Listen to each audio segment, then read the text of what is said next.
The Dow and the S&P rebounding, reversing some earlier losses. And we're seeing right now both the Dow and the S&P in the green. The Nasdaq still fractionally lower right now. We're also watching the 10-year note yield right now at 3.185%. A lot to get down to today. I want to start off with you, Jenny, because you're right here. Also, we have a special connection. We started here at CNBC on our first day, so I have a special question for you. Great. Is this the bottom, or is it a bear market rally? I think we've been in a bottoming process, and I don't think it's a recent phenomenon that we've been in it. If we think back to May, the S&P touched down at about negative 20% on the year. Was it last week, 2 weeks ago? Market touched down at about down 23%. And I think that's kind of how this year is going to play out. It's this, I've been saying it all along, it's a cage match of forces of good and evil. We've got a lot of tough stuff out there that we need to digest, but we also have some pretty okay things too, like a consumer that's not in as bad shape as people think, an economy that's not falling off a cliff, corporate earnings that aren't going to be as good as we once expected them to be, but they're not terrible. So we have these forces fighting out. We have valuations reconciling themselves. And I think this is how the year plays out, that we just shuffle between maybe down 10 or 12% and down 20 or 22%. So I think we're in a bottoming process. And I think that gives us a lot of opportunity where you can pick things off. As you guys know, we bought Uber a couple weeks ago. We never could have bought that if we didn't have these bear market, if we weren't in this bear market kind of environment. But it creates opportunity. So I say view it with a positive lens. Don't bank on this rally being permanent, and don't despair if we travel down again. Wow, cage match. Great reference there. I'm going to go over to you, Joe T. Are you wrestling with anything here, whether this is the bottom or a bear market rally? I know you're watching commodities like copper down 20% quarter to date.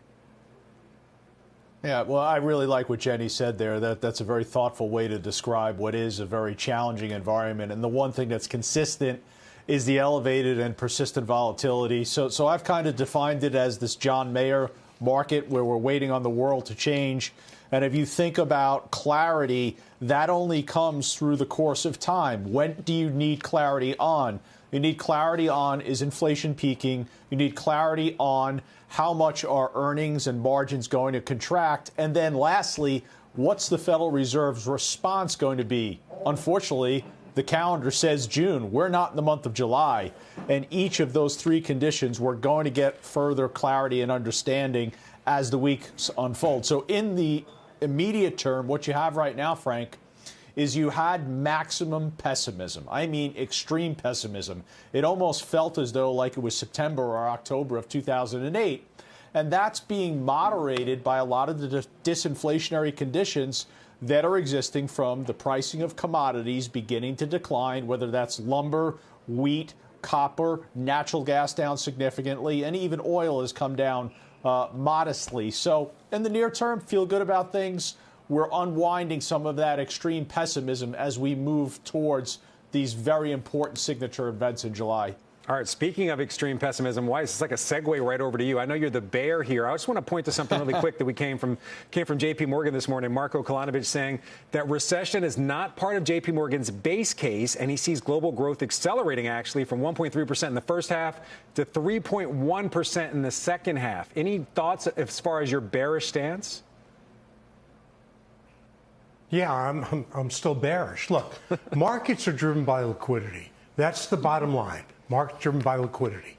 And the Fed drove the market substantially higher, drove risk assets substantially higher. Now they're on the other side of it, and they've got lots of company. They've got global tightening. So what I'm still trying to figure out is the veracity of Jenny's statement. I believe she believes it, but that the consumer is still strong. I'm looking at consumer confidence polls that are at 40, 50 years low. So while they may be strong, it's not where they think they are, number one. And number two, I don't know how they can be strong when you're seeing now that 15% of all home renters are late on their rent. That's a pretty high number. So obviously they're deciding, do I put gas in my car? Fortunately, they don't have to heat their homes because we're in summer. Or do I pay my rent? Or do I put food on the table? So the consumer's not strong. That's a pure myth. In terms of maximum bearishness, well, I'd say after the rally last week, you're not at maximum bearishness anymore. So look, this is a bear market rally. I don't know how it ends. I don't know when it ends. But is it a bottoming process? For some stocks, absolutely. And there'll be opportunities to trade it.